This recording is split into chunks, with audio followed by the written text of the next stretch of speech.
of the Indian Civil Accounts Organization, the ICAS officers, staff, former CGAs, my congratulations and appreciations as you enter your Golden Jubilee year.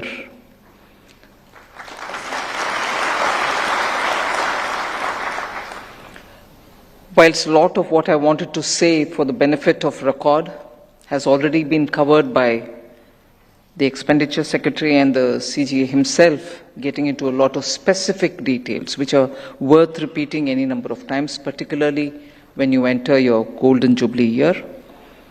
I wouldn't go into every detail of what I wish to say, but there are certain things, even at the cost of repeating.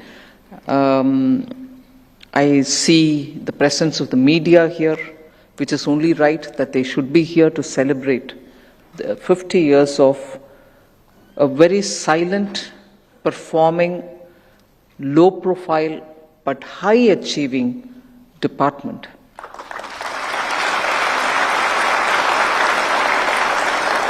In fact, I'll begin my address by appealing to the media that as much interest you take in anticipating and expecting and also writing about the fiscal deficit or about the Monetary Policy Committee's meetings in the RBI, you should actually take in a lot of interest in the silent revolution that this service is providing this country.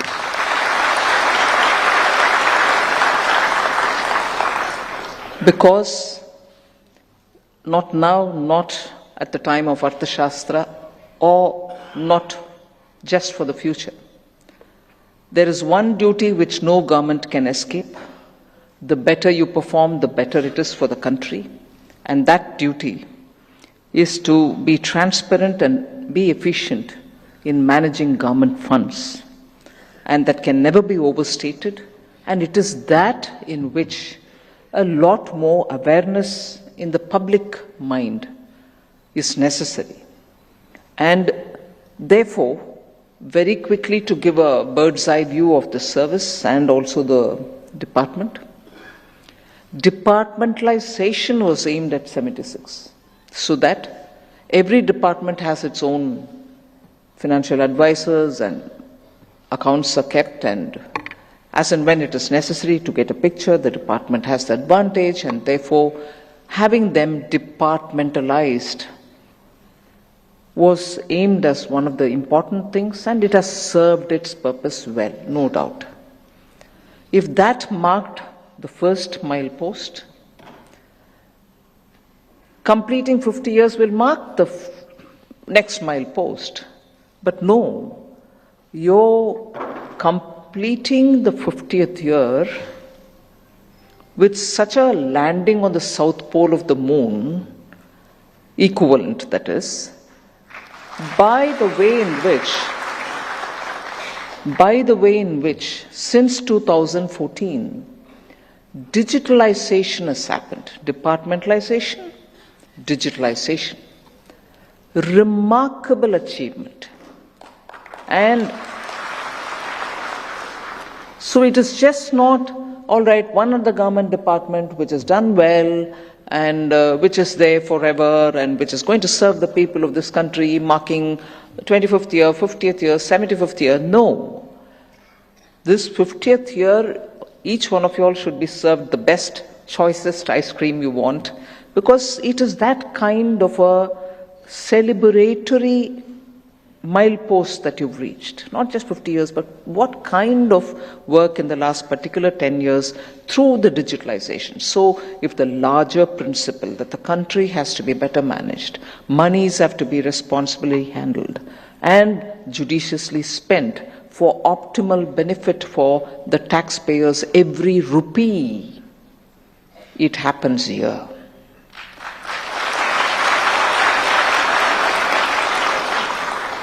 So you continue to successfully shoulder the payment and accounting duties of the government, which I think has seen a remarkable change. And today we can stand up and say, as much as efficiently managing inflation, as much as efficiently coming up with the, very important schemes for the poor, the needy, the middle class, and so on. Also to keep your country lean and well managed in terms of debt management is not going to be by preaching to people who need the money. Yes, they need the money. By telling them, why do you want to have so much given to you, or by telling them use less of borrowed money, it's not just going to work. But if you're able to in time give them the money, efficiently track how that money gets spent, and therefore reduce your advance estimates about how much you need to borrow, and when you reduce borrowing, overall the country benefits. When you say to an ordinary citizen, it may not fly as much as you would say, I've given you an income tax rebate. But this is how I think the narrative has to go to the common public, that your money, when paid as tax to us, is much better managed today because of efficient use of technology.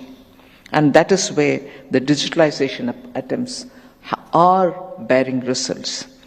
Now, much has been said about the details of PFMS.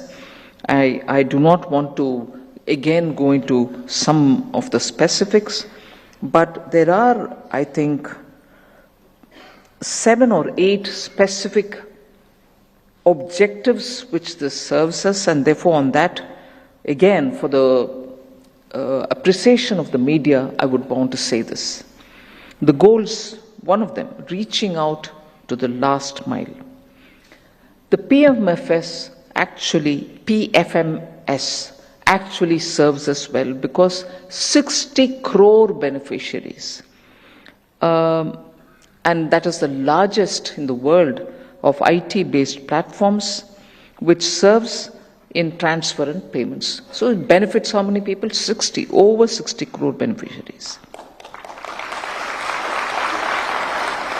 The next goal, direct delivery. PFMS manages over 1,200 central and state schemes. I'm continuously looking at the side where I can see my media friends. Not so much all of you all who are performing this job. So 1,200 central and state schemes, of which 1,100 are DBT schemes.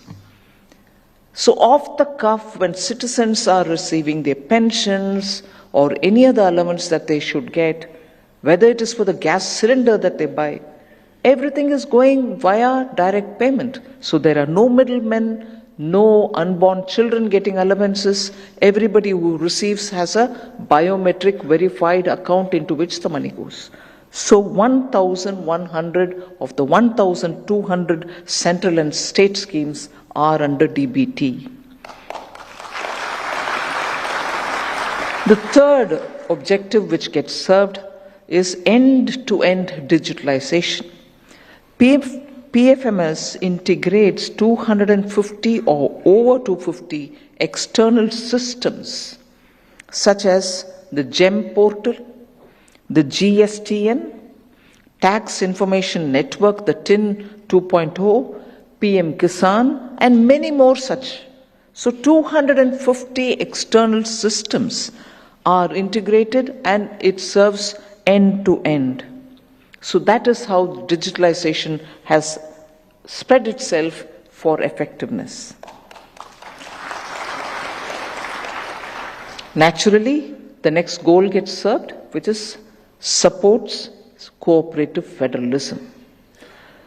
Now again, when we talk about PFMS integrating systems, what better example can there be of cooperative federalism if only we recognize all 31 state treasuries and 40 lakh or over 40 lakh program implementing agencies. I'll repeat that.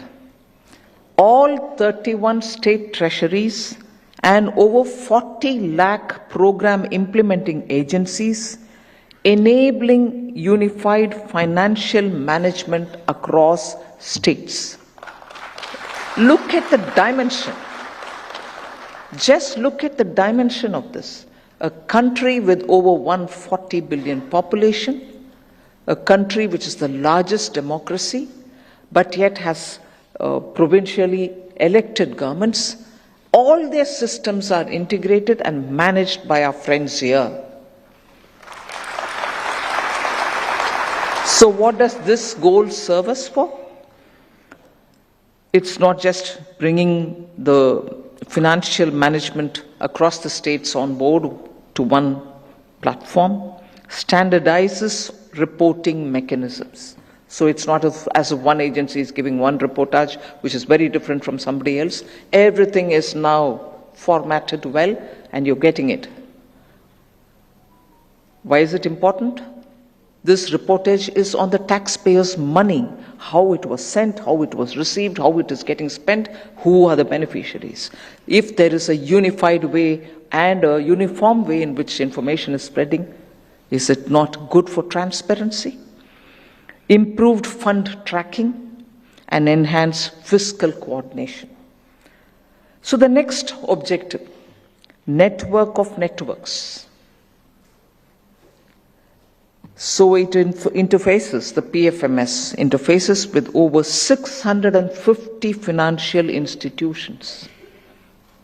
Which are those? Both public and private sector banks, National Payments Corporation of India, the NPCI, and the Reserve Bank of India. All are interfaced into this. So network of network is managed by our friends here. Scaling up the volume of transactions. In India now, for the last 1 or 1.5 years, we have always had this, exciting data which comes when we say how much has been achieved in digital payment interface, how many, QR code payments, how many NPCI other payments. And that runs into billions, and we've got used to saying nowadays, not millions anymore, billions, and we are at ease with it. Now, therefore, what does this PFMS number look like? The volume of transactions has increased exponentially from 2 crore plus in 2014 to 250 plus crores in 2024. And 1 crore transactions on a, will my media friends guess? 1 crore transactions on a daily basis.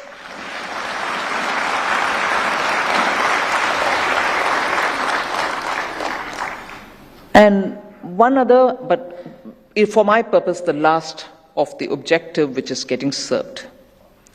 The PFMS continues to adopt best-in-class technology solutions. Now, you wouldn't have heard of, someday collapse, someday half of material available, someday the website not working, someday some state says, no, you're claiming that you sent me this much through the PFMS, I didn't get it. You've never had it. That is because best-in-class technology solutions, adopting object and storage area networks, elastic search, and blade servers are all in here. You're looking at a civil accounts set of people here. But what are they managing? High-end technology.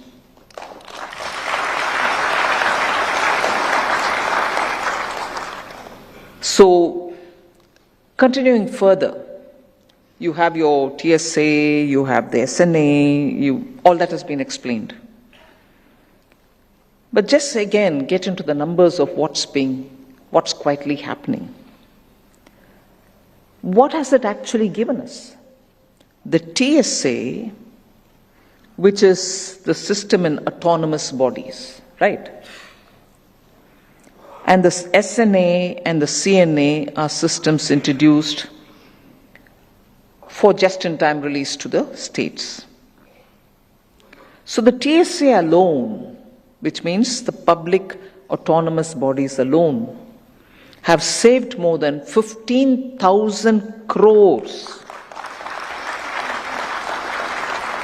in interest cost, and since the inception, that is 2017-18. Since 2017-18 till today, the TSA alone has helped us save more than 15,000 crores in interest cost alone. Which means, I can put it this way, if I were to tax something else more and earn that much money, it would have cost pain on the taxpayer. No pain on the taxpayer, but by efficient use, the TSA has helped you save that much on interest alone. So single nodal account, how much has that saved us? It has saved more than 11,000 plus crores since 21-22. Since 21-22, 11,000 crores has been saved by the single nodal agency. Unspent balance parked in more than 15 lakh bank accounts of implementing agencies was consolidated into 4,500 bank accounts. 15 lakh bank accounts have been consolidated into 4,500 bank accounts, better to monitor. So it brings in greater transparency and so on. Just-in-time fund release has helped us to make sure that we don't borrow much more than what we need. Burden on future generations, because I know a lot of people who talk to me often, both within the country and outside, ask us nowadays about debt to GDP. You borrowed so much during COVID, are you going to reduce it? What about the states? Who are going to talk to them? And so on. But we've already shown that one concrete measure through which we know if we manage just-in-time release, I don't need to borrow and keep borrowing just to get them parked somewhere. So that advantage the PFMS has given us. Now, in the name of schemes, I need to mention this, although the 99% of the audience here know it all, I want to say it here. Telangana's Raitu Bandhu scheme, it has supported that scheme. The PFMS has supported the Telangana Raitu Bandhu scheme, which is a Kisan helping scheme, by streamlining direct financial assistance to the farmers. So if PM Kisan Samman Nidhi is directly sending money to the accounts of the farmers in Telangana, the enabling technology is provided by the PFMS.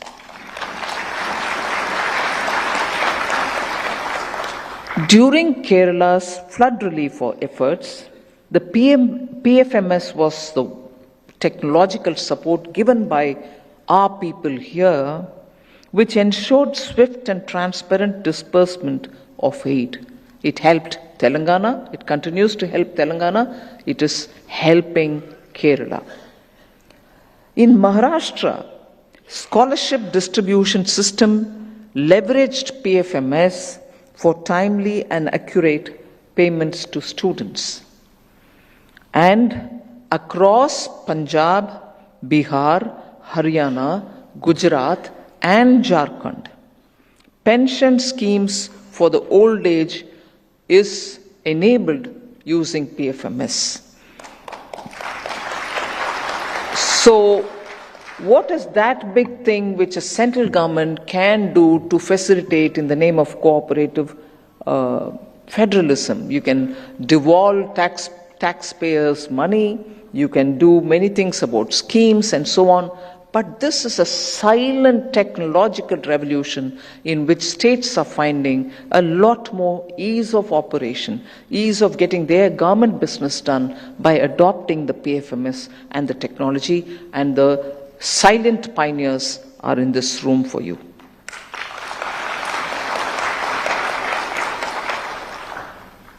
From the point of view of, again, the public, it will be, all right, how many people? Hardly about 1,000 people doing it, 20,000 people doing it.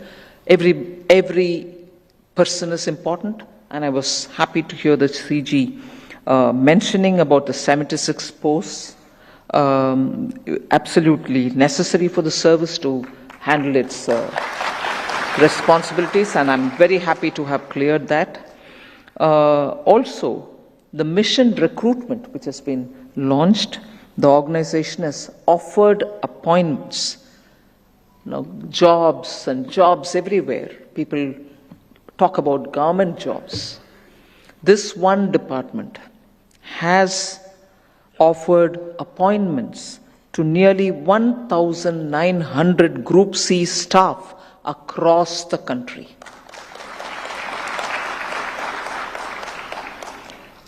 And there are several other things that I can say, but this is recognized by the IMF, as was mentioned by you earlier.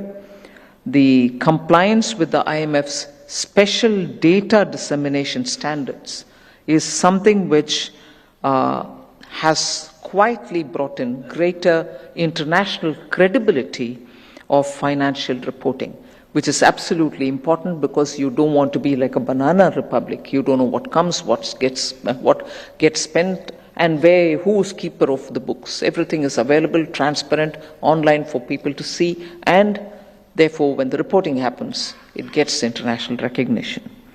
I'm also happy to note, which was also mentioned earlier, during the current 24-25, you have resolved more than 17,000 grievances of pensioners, and you have participated in so many pension adalats and pensioners outreach programs, which is a public service. Very good.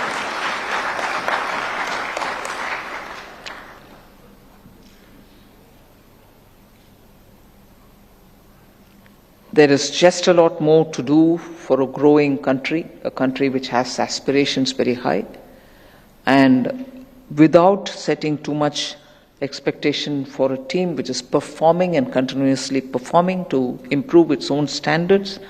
I had suggested in the July 24 budget that for improving data governance, collection, processing and management of data and statistics, different sectoral database, including those established under the Digital India mission, will be utilized with active use of technology tools. So the CGA has the potential to work in this regard, given that PFMS is a huge data set in itself. So that is something which I think holds promise for you and holds promise for the country when you handle it and be able to deliver on it.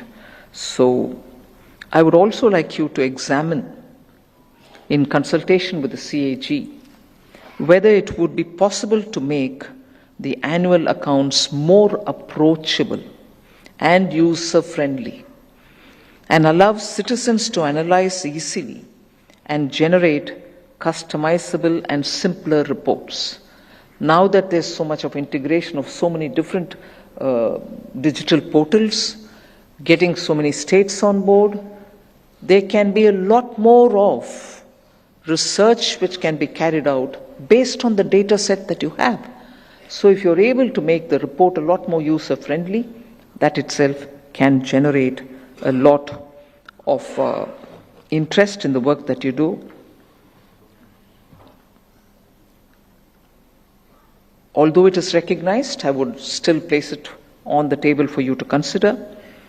Both the Department of Expenditure and the CGA should ensure that the SNA Sparsh rollout itself is smoothly facilitated for all the applicable schemes in the upcoming financial year.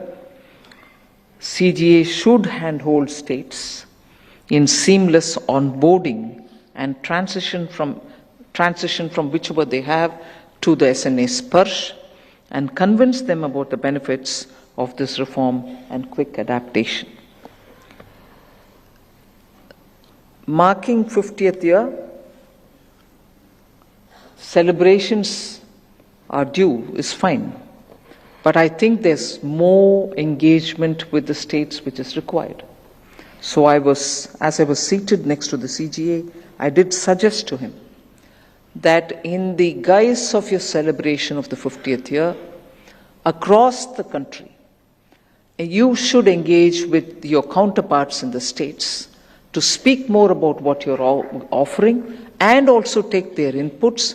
But that could be one of the very good ways in which you build relationship with the states so that you can smoothen out any doubts in their minds and encourage them to adopt the systems. I'm sure all states have seen the benefit already, but it might just help you to have a conversation with them, and 50th year celebration is just the right time for it. So I would think, look at about 6 different destinations, look at south, west, east, north, center, and the northeast, and engage with governments in those blocks so that you can, in those regions, blocks is a awful word to use in this context, but in those regions, and talk with them. Also, I think there should be a lot more public awareness so that people appreciate that their taxpayers' money is taken so very seriously. Every rupee is taken seriously. And therefore, some public engagements to make people understand that this is the most critical job for the finances of the country, not just for the government of India. And it is this seriousness with which you're handling it and how technology has come of use. It might help to engage with the public as well, knowledgeable public, academia, observers of the Indian economy, and so on. And the last point that I would say is when we talk with countries, when we have our bilateral engagements with them, a lot of interest is shown on the DPI, the digital payment interface that we've created in this country. There are so many countries, not just the global south, much to all our surprise, even developed countries say, oh, your payment system, because you've delivered it at population scale, gives us a lot of idea. And from the India payment portal and the digital stack, some elements are interesting for some countries, some are interested in the entire stack, and so on. So there is a lot of engagement to see how best we can share our expertise in this with them. No less is this achievement of the PFMS. No less than the DPI. And I'm sure there are countries which will immensely benefit by your experience and by your delivery. You should share it with countries. You should engage with countries to say, we have this, we have developed this, greater transparency, which IMF has recognized in public accounts and public finance management. We'd like to share it with you, and I'm sure a lot of countries will be interested in see how best they can integrate or retrofit what you've done into their own country's systems. So on this happy occasion, wish you very many more 50 years, and thank you for the great service that you're doing for this country. Jai Hind. Thank you, Madam. Work. Secretary Expenditure, Manoj Govil. CGA, Mr. Dubey. Secretary Expenditure, Manoj Govil. CGA, Mr. Dubey. And all officers of the Indian Civil Accounts Organization, the ICAS officers, staff, former CGAs, my congratulations and appreciations as you enter your Golden Jubilee year.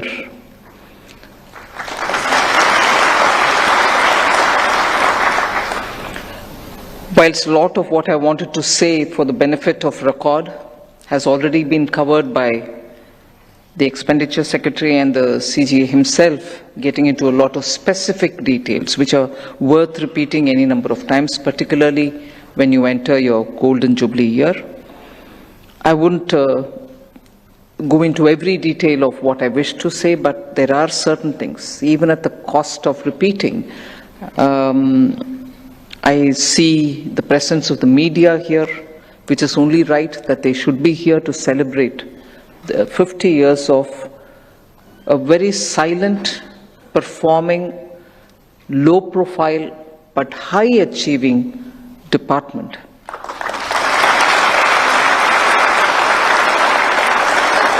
In fact, I'll begin my address by appealing to the media that as much interest you take in anticipating and expecting and also writing about the fiscal deficit or about the Monetary Policy Committee's meetings in the RBI, you should actually take in a lot of interest in the silent revolution that this service is providing this country.